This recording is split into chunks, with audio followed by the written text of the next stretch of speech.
A Nelson County man is recovering after being shot by a sheriff's deputy during a welfare check on Christmas Day. It's our top story here at 5. I'm Connie Leonard. Thanks for joining us. Sheriff Ramon Pinanera said that it happened on Margaret Lane in Cox Creek just after midnight for a welfare check. Deputies say a confrontation happened between them and 51-year-old Scott Hart. Hart had a gun on the porch, which deputies say they asked him to put down multiple times. Hart allegedly refused and went back inside while still on the phone with dispatch. While on the phone, he allegedly threatened to shoot deputies on the scene. Deputies say when he came back out to confront them, Deputy Lee Keith fired at Hart, hitting him in the arm. He was taken to the hospital and has since been released and now taken to the Nelson County Jail. Hart is charged with wanton endangerment and attempted murder of a first responder. The Kentucky State Police are also investigating. And right now, police in St. Matthews are investigating after multiple cars were broken into today. According to Major Tony Caba, 8 vehicles were breached around Shelbyville Road and Hubbard's Lane, and he says surveillance video shows the suspect drives a silver Hyundai Sonata with damage to the driver's side door. Anyone with information on those break-ins or the possible vehicle is urged to contact 911. I think less than 45 seconds, he struck a semi head-on. Well, a tragic Christmas morning with a wrong-way crash causing the death of a driver. That driver was going the wrong way on I-65 North in Bullitt County when they crashed into a semi. The person was on the road with other holiday drivers around 7 in the morning yesterday. Among them was a Zone 10 firefighter whose dash camera was recording. Now, Clarice Shaley has looked through the video and spoke to the firefighter. So, Clarice, what did he see?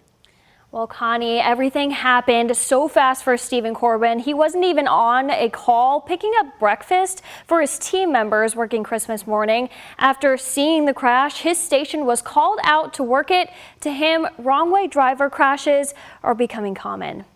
Just a matter of a few seconds as it got closer and closer, realized it was a vehicle going the wrong way. Attentiveness and a quick swerve, saving the life of Zone 10 Fire Captain Stephen Corbin Christmas morning. Something like that, seconds really do count. Like if I wasn't paying attention or didn't notice that, it could potentially been me that was hit head on. In the dash camera video, you can see the brake lights flash ahead. That's when Corbin noticed something was wrong. The vehicle came at him between 70 and 80 miles per hour. I think less than 45 seconds, he struck a semi head on. It seems to be that more and more that this is happening, and I don't know if people's in a hurry nowadays and not paying attention, but it's dangerous, and you always have to be observant of what's around you. Zone 10 fire crews were soon called to that scene. The Shepherdsville Police Department saying the driver was killed. Just this month alone, we've made 3 calls where vehicles have gone the wrong way. It's a scene Corbin says is too common, sharing this video of another wrong-way driver on Preston Highway a few weeks ago. Something can change in a blink of a minute. So Corbin urges. I think nowadays phones is our biggest distraction for everybody, and those things can wait. Set aside the distractions. Well, Corbin's thoughts are to the family of the driver who died Christmas morning. It's a tragic end, but he's grateful that no one else was hurt. In studio, Clarice Shaley, WHAS 11 on your side. Clarice, thank you. Out of their homes the day after Christmas, investigators are trying to determine the cause of an apartment fire in Okolona. Okolona fire crews were called to a complex on Lips Lane just after 9 last night. That's off Preston Highway near Fern Valley Road. The fire marshal says 12 units were impacted, 9 families displaced. Jose Alonso and photojournalist Emma Gefter show us the damage up close. We're standing right next to the apartment complex that caught fire off of Lips Lane. The damage is clear outside, but on the inside, a resident was able to show us everything that he lost. Smoke-covered walls, ashes, and a caved-in ceiling where rain continues to soak the floors of Gustavo Caignet's 3rd-floor apartment. He's a Spanish speaker who's lived here for 2 years. Wednesday night, he says smoke started coming up in the closet where he keeps his laundry machines. It's a little hard because sometimes you realize that material things are important, but it's better to save lives. I thank God at least my family and I are fine, and all of the residents are fine. No one died. The Okolona Fire Department says they were able to respond within 5 minutes and put out the fire within 30. Here, you can see them spraying water from the top of a ladder into the complex. The biggest thing I took from last night is the smoke detector work. Smoke detectors working is a big save in a lot of things. A lot of people die from non-working smoke detectors. Fire Marshal Frankie Nally says the cause of the fire is still undetermined, but they believe it began in a utility space on the second floor. In Okolona, Jose Alonso, WHAS11 on your side.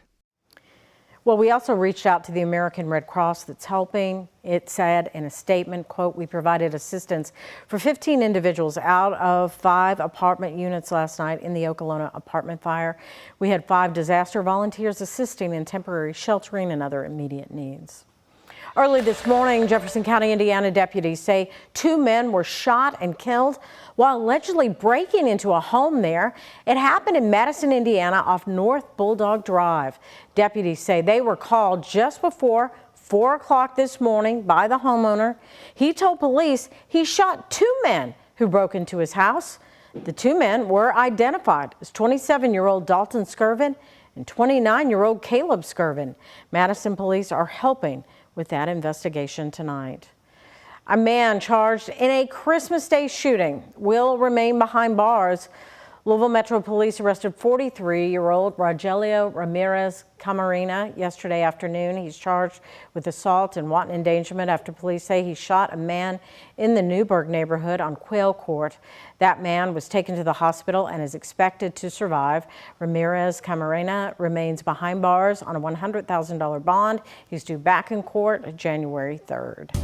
All right, we are checking in with Sam Gabrielli, as lots of folks we were talking about earlier, Sam, they're taking back some of those Christmas presents that didn't work out. And if you're going back to the mall that's open later tonight, looks looking pretty good out there. It really is, Connie. It could be a lot worse this time of the year. We're continuing to see temperatures stay in the 50s so far. And throughout the night tonight, we're only going to be dipping down into the middle 40s in Louisville. It really shouldn't be too bad of a night tonight. The next shot of rain is going to be moving through tomorrow morning. So if you're on the fence of making the return this afternoon and evening as opposed to tomorrow morning, I would go ahead and do it tonight while you can, or just maybe even wait longer and wait till about tomorrow afternoon and evening, as this band of rain that we're already watching to the south is going to be affecting our Friday morning. But temperatures right now, not too bad. 53 at Bowman Field, downtown at 54. A lot of us still hovering well into the lower 50s in Lanesville right now. We do have a southeast breeze continuing to be dragging in that warmer air for this time of the year. So I know a lot of us are a fan of just how warm it is so far for the Christmas holiday, heading into the final days of December. Of course, there's the next 12 hours. We're going to be seeing those temperatures stay easily into the upper 40s by about midnight and dropping down to about 45 in Louisville as we wake up early on Friday. Now, along with the warmer temperatures, earlier today we did see a couple of light showers clip our area. All in all, not too big of a deal, as we're already expecting to see the next band of rain move through tomorrow morning. So this complex of showers and thunder showers, a good solid 400 miles southwest of us, is going to be rolling into our neck of the woods as early as tomorrow morning, as we're noticing a lot of thunderstorms as far as the Gulf Coast of Texas. I'll be talking more about the timing of the showers and storms tomorrow morning and what the weekend has in store for us as well, Connie. The full forecast through your New Year's coming up in a few minutes. Thank you so much, Sam. Well, are you wondering what to do with your tree once the holiday season is over? Should you put it in the trash, or can it be recycled? Well, Ariane Dittel with our National Verified team has that answer for you. What should you do with your Christmas tree once the decorations come off? Well, according to Google Search Trends data, many people research their tree disposal options in the days immediately after Christmas. So let's verify. Can you recycle a real Christmas tree? Our sources are the National Christmas Tree Association, Waste Management, a trash collection company, and the Home Depot. Yes, Christmas trees are recyclable, but your options for recycling them differ based on where you live.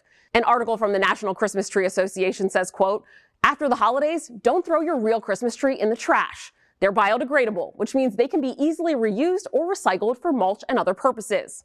Now, how recycling is handled depends on where you live. Some programs are free, but some may charge you a one-time fee, according to Waste Management. So before you drag that tree out to the curb, check the guidelines for your area's tree recycling program. Now, if you have a particularly large tree, the Home Depot warns you may have to cut it down to meet size limits. Now, if you can't recycle your live tree for whatever reason, throwing it out, while not ideal, is your next best option.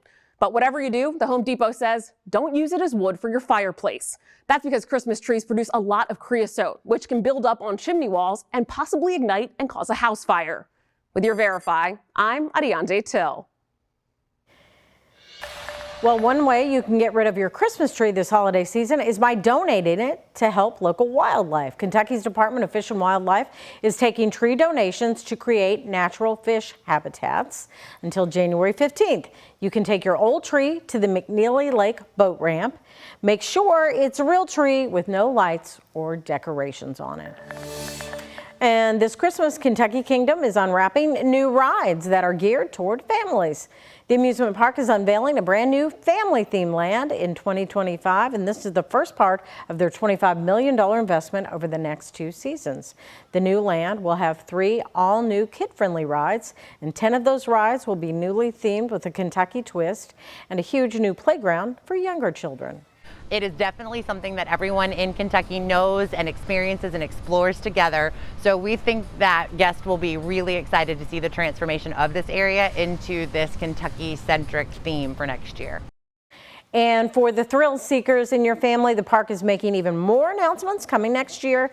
So you can visit the park now for their Christmas party and spend New Year's Eve at their fireworks show at a family-friendly time of the night, which is 7:45.